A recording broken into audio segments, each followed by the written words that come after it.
Então, pessoal, olá, boa noite, tudo bem com vocês? Espero que sim. Vamos dar início à nossa videoaula desta quinta-feira, hoje, 25 de junho de 2020. Então, nós estamos vivendo nesse momento o período pandêmico, né? O período da pandemia, onde a gente tem algumas excepcionalidades, praticamente todas as excepcionalidades que estão acontecendo e mudando o nosso jeito de viver, mudando o nosso padrão, mudando a nossa vida. No mundo das vendas também está acontecendo isso, principalmente porque a venda ela é uma das ferramentas mais essenciais, ela é a ferramenta essencial para que o mundo econômico se movimente, para que as coisas aconteçam. É a venda que faz com que nós tenhamos a capacidade de melhorar, a capacidade de diagnosticar, a capacidade de fazer o mundo acontecer. Então, as vendas, elas têm esse poder fantástico. E hoje a gente vai iniciar nossa aula com o propósito de falar um pouco sobre educação financeira. Afinal de contas, se nós somos vendedores, nós também temos que entender o comportamento financeiro das pessoas. Como é que as pessoas elas se comportam? O que a pessoa tem o hábito de agir? Como ela tem esse hábito de agir? Enfim, nós vamos estar acolhendo esse assunto para iniciar a nossa aula e depois nós vamos então para o conteúdo da apostila, que hoje trata de juros simples e juro composto. E justamente a introdução dessa aula, a educação financeira, enfim, é para a gente acender uma luz, para a gente pensar em como a gente pode melhorar o nosso comportamento diante do dinheiro, diante da economia, diante do consumo. E para que a gente também possa, a partir disso, né, também olhar para as outras pessoas, para os nossos clientes e entender eles de uma maneira mais assertiva, né, de uma maneira mais convincente, de uma maneira mais rápida. Em primeiro lugar, eu vou fazer uma pergunta ali no chat para vocês e eu gostaria que todos respondessem, tá? Então é uma pergunta bem básica. O que você se lembra que seus pais lhe diziam sobre dinheiro quando você era criança? Então, tá aí a pergunta. O que você lembra que seus pais lhe diziam sobre dinheiro quando você era criança? Pode ir ali no chat, já vai respondendo, tá? O que você se lembra que seus pais lhe diziam sobre dinheiro quando você era criança? Então, pode ir escrevendo ali.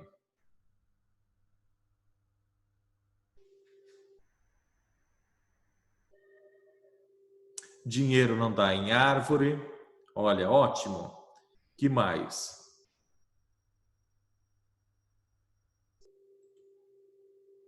Foi o Regis, né, que respondeu isso. Que desde pequena deveria saber economizar para conseguir as coisas. A Júlia. Quem mais aqui respondeu? O Liedson não acha dinheiro debaixo de pedra.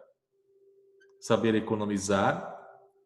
O Rude, não gastar com coisas desnecessárias. Eu vou colar de novo a pergunta para quem não viu ainda, está respondendo, tá? O que você se lembra que seus pais lhe diziam sobre dinheiro quando você era criança?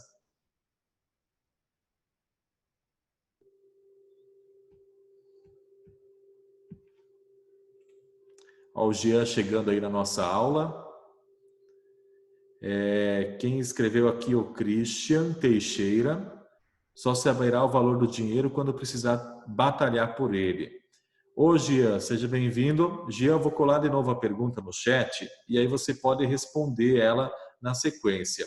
O que você se lembra que seus pais lhe diziam sobre dinheiro quando você era criança? Então a gente quer saber de todos vocês, o que os seus pais diziam. Depois eu vou contar o que os meus pais me diziam sobre dinheiro, né?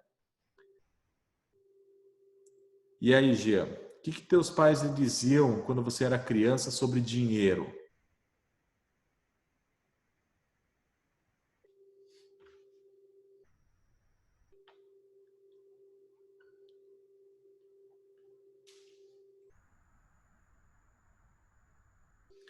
Tá difícil lembrar, pessoal? O que eu quis com essa pergunta, logo aqui no chat, né, essa exposição talvez, é justamente fazer vocês pensar que a maioria das pessoas não tiveram educação financeira como tiveram a educação comportamental, por um exemplo. A educação financeira, ela é uma carência que nós temos na nossa educação geral. E o vendedor precisa observar justamente isso, que as pessoas elas têm dificuldade em saber lidar com o dinheiro, em saber investir o seu dinheiro. O vendedor precisa entender isso, que na maioria dos casos as pessoas elas têm dificuldade em saber lidar com dinheiro, lidar com investimentos. É muito praxe, talvez nós que já temos filhos também a gente repita essas frases dos nossos pais. Mas para a gente entender, os nossos pais aí de 50 anos de idade, 55, 60, 70 anos, essas pessoas, os nossos pais, são filhos de colonizadores, a maioria deles. E aí você imagina em uma época em que, por um exemplo, a família não via dinheiro o ano inteiro. Os nossos avós possivelmente não viam dinheiro o ano inteiro, às vezes passavam um ano inteiro sem ver dinheiro. Então, como é que eles fariam com os filhos uma educação financeira se eles não tinham dinheiro, eles não tinham acesso a isso? E por que eles não tinham acesso? Eles ficavam um ano inteiro sem dinheiro, mas como assim? Hoje é difícil de imaginar, mas isso acontecia com o pai de vocês, com a mãe, com o pai do pai de vocês, né? Com a mãe dos pais de vocês. Isso acontecia por quê? Porque a maioria deles são colonos, né? Colono, a descrição, a definição da palavra, é a pessoa que sai de uma região e vai colonizar, vai explorar outra região. Então, se já saíram, por um exemplo, do Rio Grande do Sul ou de outra parte do estado de Santa Catarina, enfim, do Paraná, e vieram para cá, eles já vieram com o intuito de melhorar de vida, porque lá não estava legal. Eles vieram aqui porque tinham esperança de uma vida farta e tudo mais. Mas precisaram construir tudo isso muito devagar. As coisas não se movimentavam, não mudavam como mudam hoje. Isso eu estou falando aconteceu na família de vocês com certeza. Então, o que ocorreu?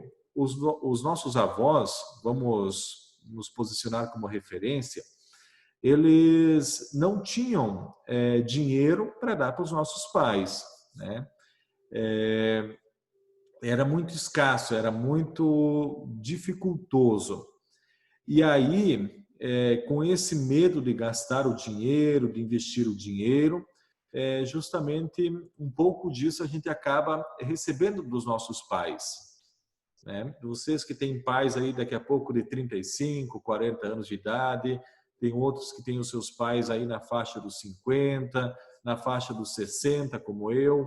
Então, os nossos pais, eles receberam pouca informação sobre como lidar com o dinheiro e também nos passaram, consequentemente, poucas informações. Hoje, nós podemos dar para os nossos filhos muito mais educação financeira. Por que eu estou insistindo nesse assunto? Porque o vendedor, e vou repetir, ele precisa ter ciência, ele precisa estar ciente de que as pessoas, no geral, elas não sabem lidar com dinheiro. E o vendedor, ele pode se aproveitar disso, né? Também, se aproveitar no bom sentido, né? Sempre buscar esse incomplemento, né? Essa falta de informação para ele efetuar a venda, para ele talvez melhorar a vida daquela pessoa, que esse é o grande propósito. Nós vamos falar depois, durante a aula, sobre juros, e nós vamos entender por que algumas pessoas ficam ricas em função de não pagar juros e outras ficam praticamente a vida toda pagando juros e com dificuldades financeiras. Então, eu tenho um hábito muito rotineiro, né, de ouvir os audiobooks, e um que eu estou agora ouvindo é o Pai Rico e Pai Pobre. É um livro que ele é fantástico. E uma das frases que mais me chamou a atenção é a seguinte: evitar o dinheiro é tão neurótico quanto ser apegado ao dinheiro. Então as pessoas evitam o dinheiro, têm medo de dinheiro. E isso está na nossa educação, ok? Quando o pai de vocês, ele disse, como diz assim, só sabe o valor do dinheiro quando precisar batalhar por ele. Ele está muito certo. É muita sabedoria isso. Não gastar com coisas desnecessárias é muito sabedoria. Não se acha dinheiro debaixo de pedra. Saiba economizar. Então, isso também é muito sábio, né? Que a gente deve economizar para conseguir as coisas. Dinheiro não dá em árvore. Então, quando a gente ouve essa frase, dinheiro não dá em árvore, que eu acho que todo mundo já ouviu, talvez nós deveríamos ouvir: dinheiro se dá no investimento, dinheiro se dá dinheiro se dá trabalhando.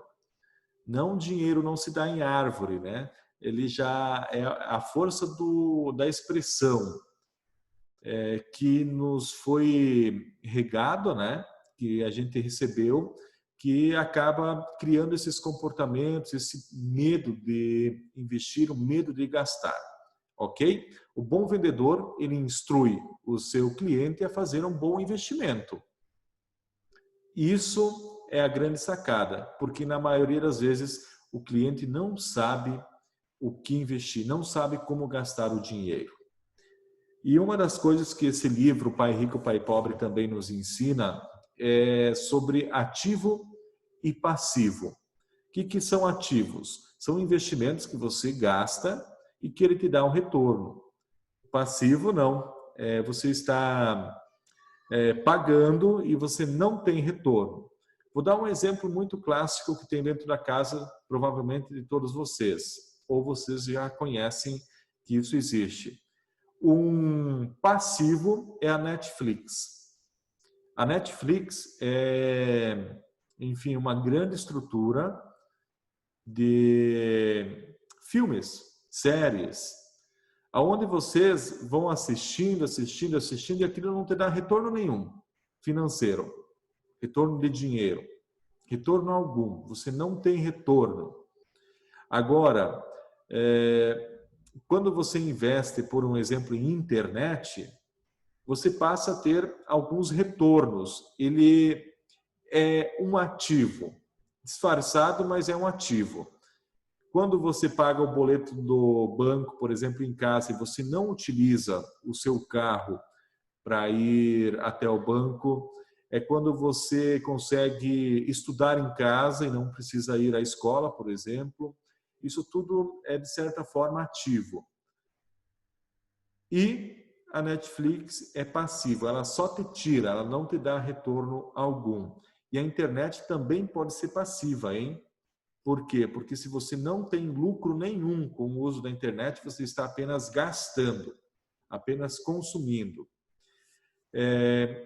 Isso é muito prático de se entender. Nós vamos falar de coisas grandes agora. Você tem 100 mil reais para fazer um investimento. Se você comprar um terreno grande, numa cidade pequena, no próximo ano, esse terreno vai continuar valendo 100 mil ou 105 mil. ele valorizou 5% durante o ano. Ele seria um ativo ou seria um passivo? Ele é praticamente um passivo. Por quê? Porque você comprou o terreno por 100, você tem que pagar o IPTU, você precisa limpar, ele está te dando despesa, ele não está te dando um retorno. Agora, se esses 100 mil reais fosse investido em uma sala comercial, aonde você consegue faturar por mês 700 reais, essa sala comercial ela passa a ser um ativo, ela começa a te dar dinheiro. O que acontece é que, na maioria de todos nós, né, que nós temos uma educação financeira muito parecida, nós confundimos o ativo com o passivo. Nós confundimos muito. Por exemplo, lá na minha casa tem um carro. E eu e a minha esposa, a gente acaba tendo que dividir o carro, então às vezes ela fica 100, eu fico 100. Ah, então vamos comprar um outro carro. Isso é um ativo ou é um passivo? É um passivo. Ele está apenas tirando meu dinheiro, ele não está me dando dinheiro. É necessário entender isso, explorar isso no mundo das vendas também. No geral, seria essa a introdução, então, para a nossa aula. E agora a gente vai se deslocar para o nosso slide, onde nós vamos seguir falando de rotina financeira, a rotina financeira 2. Se vocês quiserem acompanhar na nossa apostila, vocês podem estar indo para a página 46, a aula de número 20. Ok? Então, boas-vindas. Hoje, nós vamos falar de juros simples e também de juro composto. Vocês devem ter ouvido falar. Vamos entender o significado de juro. O significado de juro é lucro obtido por dinheiro emprestado. E o juro, no mundo das vendas, ele está aí na roupa que você parcela na loja. De certa forma, eles estão te emprestando dinheiro para você fazer aquela aquisição, fazer aquela compra. Então, o significado de juro é lucro obtido por dinheiro emprestado. Sinônimo de juro, no dicionário está lá. Sinônimo de juro, lucro, renda, rendimento, recompensa e prêmio. Ou seja, quem está pagando o juro está matematicamente ficando mais pobre, quem está recebendo o juro está matematicamente ficando mais rico. Está recebendo mais. Esse é o significado de juro. Então, quando o pai de vocês fala para vocês, cuidado com o juro que você vai pagar, é porque ele sabe disso. Isso faz toda a diferença, com certeza. No padrão de juro, vamos entender que quando a gente pega dinheiro emprestado, por exemplo, ou compra, ou adquire um empréstimo, enfim, geralmente são adotados juros ao mês, né? 1% ao mês, 1,2% ao mês e assim por diante. Quando a gente fala de habitação, que é casa, que geralmente é um prazo bem estendido, aí se aplica no padrão, né? Não que seja uma regra, mas é uma preferência que a gente vê muito, que é ao ano, né? Quando nós estamos falando de veículo, o juro geralmente é ao mês. E quando nós estamos falando em lojas e etc., os crediários que nós temos, também é feito ao mês. Quando eu falo de lojas, eu quero apenas fazer uma ressalva aqui, que há 10, 15 anos atrás, você ia numa loja comprar e o vendedor já te dizia que se você pagasse à vista, não teria juros. Se você paga no prazo, você paga juros. Isso repeliu muito os clientes desse padrão de atendimento, de exposição. Tanto é que as maiores redes de loja, elas explodiram com um novo padrão, parcelado sem juros. Sendo que, claro, obviamente, o valor do juro está embutido no preço sem juros. Então, eles mudaram essa apresentação, essa forma de expressão. Ao invés deles dizer compre por R$100 ou parcela em 12 vezes sem juros, eles dizem à vista você compra por 80 ou então em 10 vezes sem juros. Entenderam? É uma matemática bem simples de se fazer. A gente vai tratar disso depois. Existe uma regra matemática, enfim, uma regra de cálculo para o juro. Então, em primeiro lugar, nós temos o juro simples e o juro composto. O juro simples é sempre baseado no capital inicial. Peguei R$1.000 para um empréstimo no banco, vou pagar 1% ao mês e vou pagar isso em 2 meses. Então, 1% de 1.000 equivale a R$10. R$10 mais R$10 são 20. Eu vou estar devolvendo R$1.020 para o banco. Isso em 2 meses. Quando eu falo em juro composto, ele se baseia da seguinte forma. Peguei R$1.000 no banco para pagar em 2 meses com o juro de 1% ao mês. Então, é o seguinte, no primeiro mês que você vai pagar R$1.010, porque 10 é 1% de R$1.010. Já no segundo mês que você vai pagar não sobre os R$1.000, mas sim sobre o capital de R$1.010, ou seja, você vai estar pagando no total R$1.020 com 10 centavos. Então, o juro composto ele é sempre menos recomendado quando você for fazer uma compra e mais recomendado quando você for fazer uma venda. O juro simples tem um cálculo, que é juro igual ao capital vezes a taxa vezes o período. Muito simples. Nós poderíamos usar o exemplo do R$1.000, utilizando, então, vai lá, 1.000 vezes 1 dá 1.000, vezes o número de parcela. Isso dá, vezes 2 no caso, né? Daria R$2.000. Depois eu divido por 100, porque a taxa ela precisa estar apresentada como é por cento, aí você divide por 100, aí fica certinho. Ou seja, nós estaríamos aí com o juro de R$20 nesse exemplo dos 1.000 que eu peguei emprestado.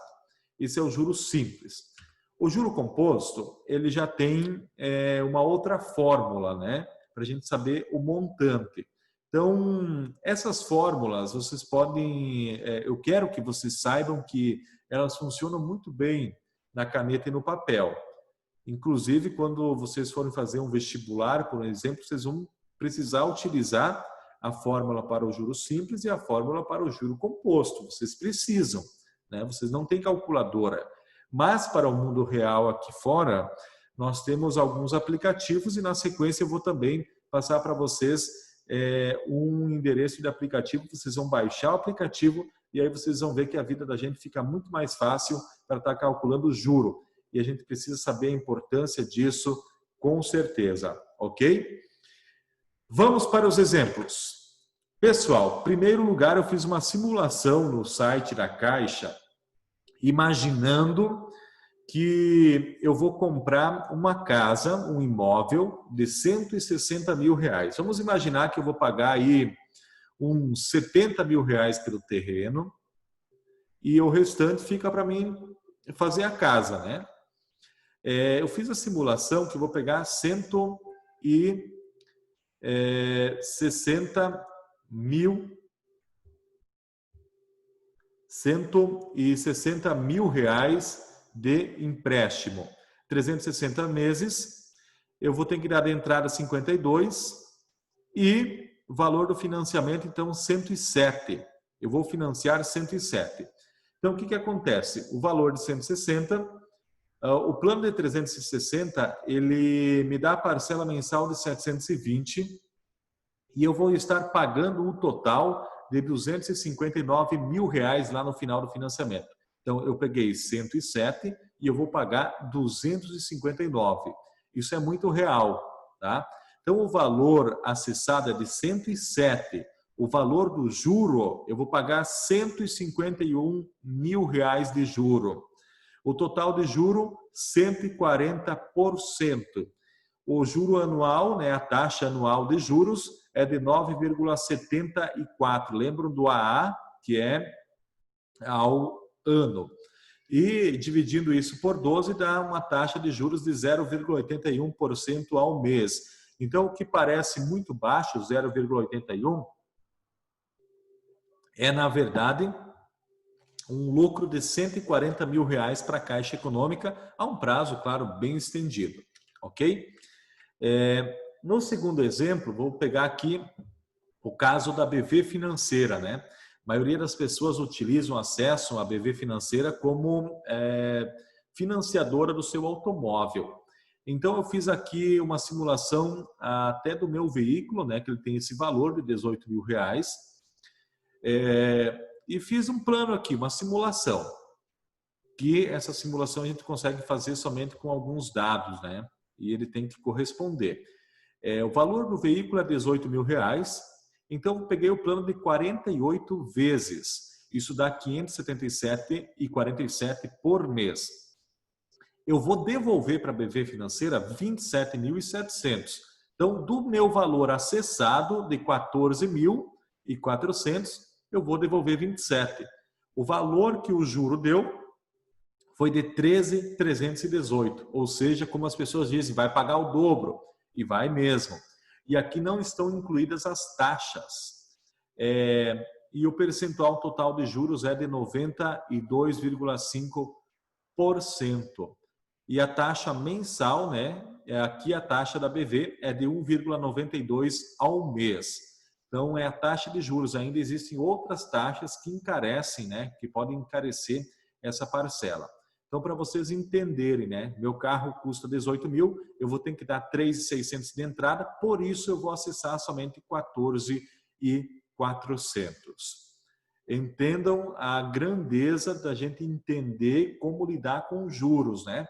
Por isso que, como eu disse, as pessoas que recebem os juros, elas enriquecem, né? Elas têm um poder aquisitivo maior, e as pessoas e empresas que pagam juros, o lucro vai sendo diluído nisso.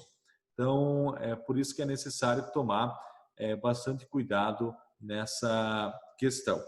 Eu quero apenas sair da tela aqui e mostrar para vocês, até para vocês se atentarem, vocês que sonham com a casa própria, enfim, todas essas questões. Só vou abrindo aqui. Aqui está a simulação que eu baixei ela no Excel, daquele financiamento da Caixa Econômica. Então, são parcelas decrescentes, né? Então, ela vai diminuindo.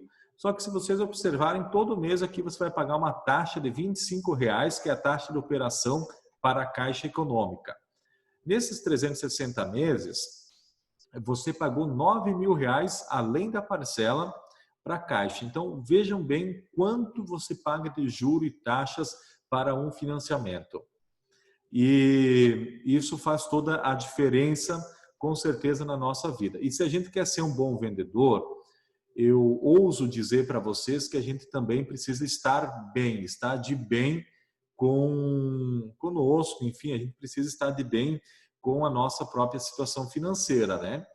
Para ser um vendedor, a gente precisa se sentir bem, confiante, porque quando a gente está bem financeiramente, também nós estamos mostrando isso para os nossos clientes e eles acabam por confiar mais em nós.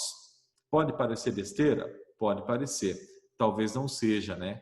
Acredito que não, porque quando a gente mostra confiança e essa nossa capacidade de administrar as nossas economias, ela também nos demonstra confiança. Pessoal, vamos encerrando a nossa primeira parte da aula de hoje. Vamos seguir lá para o grupo do WhatsApp e, na sequência, nós retornamos para corrigir as questões e tudo mais. Vou estar passando para vocês um aplicativo para vocês baixarem.